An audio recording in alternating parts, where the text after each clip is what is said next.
Լրահոսի ամենակննարկվող թեման վարչապետ Նիկոլ Փաշինյանի գրառումներն են, որոնք ուղղված են ամենայն հայոց կաթողիկոսին և եկեղեցուն։ Այս թեման որքան քննարկվող է, այնքան էլ նուրբ ու վտանգավոր, այն կարող է հանգեցնել անդառնալի հետևանքների։ Թեմային անդրադարձել է Ռաֆայել Մնացականյանը։ Շնորհակալություն, բարև ձեզ հարգելի բարեկամներ։ Արդեն տեղյակ եք, մի քանի օր է հոգևոր դասը և իշխանականները առանց որոշակի զսպվածության առցանց տիրույթում մենամարտում են։ Մարտական հետևակը դիրքավորվել է քարոզչական լրատվականների տողատակերում և ոչ միայն։ Ու կործանարար այս ռինգում գերագույնն ու ծայրագույնն է, ցավոք սրտի։ Անգույն այս մենամարտը հղի է դառը հետևանքներով, որի դրվագները մեզ գոնե պատմությունից հայտնի են։ Եկեղեցին ու իշխանությունը առաջին անգամ չէ, որ պայքարում են կամ մենամարտում, ինչպես ուզում եք որակեք, ու պատմական նույնիսկ ամենահամեստ գիտելիքներ ունեցող անհատը գիտի, որ այն որպես կանոն ավարտվում է ցավոք սրտի, բայց պետականության անկմամբ։ Պետություն մենք դարերով չենք ունեցել, բայց եկեղեցի ունեցել ենք։ Թագավոր ու նախագահ դարերով չենք ունեցել, բայց կաթողիկոս ու արքեպիսկոպոս ունեցել ենք։ Ամրոց ու բերդ մենք չենք ունեցել, տաճար ու եկեղեցի ունեցել ենք։ Կարճ ասած, պետությունը անկում է ապրել, ինքնիշխանությունը կորսվել է, բայց եկեղեցին միշտ եղել է, հոգևոր առաջնորդները նույնպես։ Այս պարագայում եւս ենթադրությունները թողնում եմ ձեզ։ Ոչ ես որևէ ինչ-որ պատմական ակնարկ չեմ անում, ոչ էլ ուզում եմ պաշտպանել ոչ այս կողմին, ոչ էլ մյուս կողմին, երկուսն էլ իրենց մահացու մեղքերը ինչ խոսք ունեն, որոնք գոնե ես որպես շարքային հայ ներել չեմ կարող։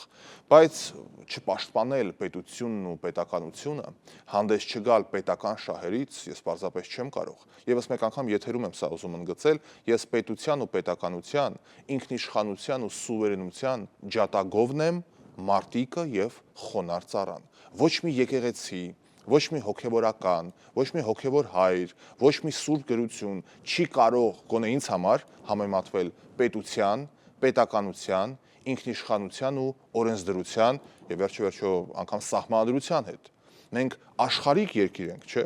Մեզ մոտ տեոկրատիա չէ, մենք էլ միջնադարում չենք ապրում։ Ուղղակի բավական է։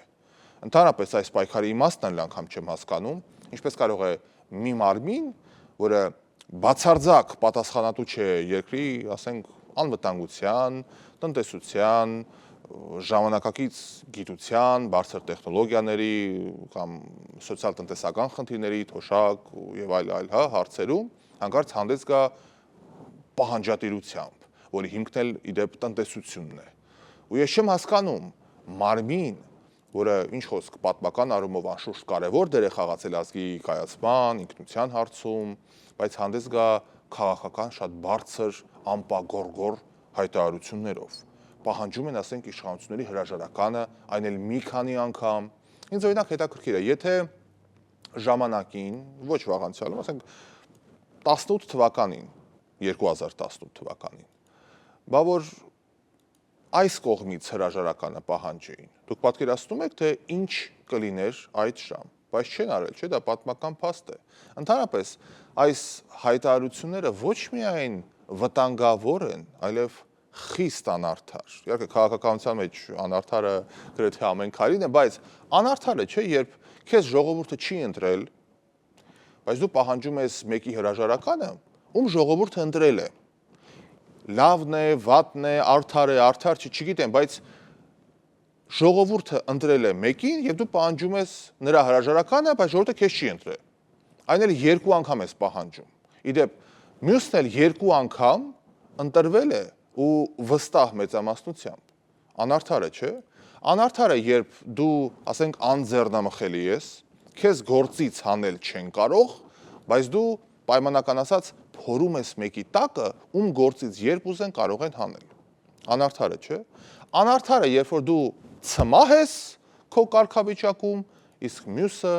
ժամկետային։ Շատ անարդար է, որ մեկի զենքը խաչն է, մյուսինը միջազգային պարտավորությունները, պայմանագրերը, սահմանադրական իրավունքը, օրենսդրությունը եւ այսպես շարունակ։ Անարդար է, որ մեկին դիմավորելիս կնճռոտ վատ հարցեր են տալիս, սադրում են, տահաճ բանակցությունների է մասնակցում, հաշվետվությամբ է հանդես գալիս, անհարմար իրավիճակներում է հայտնվում շատ հաճախ իր խելքից, բայց մյուսի միայն աչքն են համբուրում, մյուսի առջև մենակ խոնարհվում են եւ այդքանը։ Անարդար է, չէ՞։ Անարդար է, որ մեկը աշխատածը եկամուտը դնում է գրպանը, բայց ուրիշները ՀԴՄ են տպում, մուծում են բյուջե, հայտարարագիր են լրացնում, տարբեր ստուգումների միջով են անցնում, լիցենզավորման բարդ գործընթացի միջով, բայց սուրբը ոչ թե իրանք են, այլ նրանք, ովքեր ոչ մի բան չեն անում։ Ու այսպես շարունակ, ես հարյուրավոր օրինակներ կարող եմ բերել։ Եվ ինչպես ասում էր շատ հավատացյալ եւ հայտնի գործիչ մեր նախկին ոստիկանապետը պարոն Գասպարյանը, սթափվեք, գժուկներ։ Եվ վերջում որպես ամփոփում, քանզի նշեցի, որ պետության ու պետականության կողմնակիցն եմ, որպես ամփոփում ցանկանում եմ զրույցը ավարտել Հայաստանի Հանրապետության առաջին նախագահ Լևոն Տեր-Պետրոսյանի 2011 թվականին տպագրված մի հոդվածից, պատառով, այսպիսով մեջբերում եմ։ Մեր սահմանադրությամբ Հայաստանը աշխարհիկ պետություն է։ Եկեղեցին անջատ է պետությունից, բացարձակապես անջատ։ Կարող է իրականում այլ լինել, բայց ըստ սահմանադրության աշխարհի բոլոր քաղաքակիրթ երկրներում եկեղեցին անջատված է պետությունից։ Եվ սա էր լուսավորությունից սկսած արևմտյան քաղաքակրթության զարթոնքի հիմքը, որը վերջապես պետությունը ազատվեց եկեղեցու տոտալիտար իշխանությունից եւ կարողացավ ազատ զարգացնել իր գիտությունն ու մշակույթը։ Ինձ համար սկզբունքային է, որ եկեղեցին պետությունից անջատ պետք է լինի։ Ես 6 տարի դասավանդել եմ Ճեմարանում, այսօրվա կաթողիկոսի գործընկերն եմ եղել Էջմիածին հանդեսի խմբագրությունում։ Ինձ համար հարազատ թեմա է, բայց եկեղեցու ռեֆորմների գործը ոչ թե ձեր, ոչ իմ, ոչ պետության, այլ դա եկեղեցու գործն է, ամփոփում է հոդվածը, ես առաջարկում եմ մտածել այդ ուղղությամբ։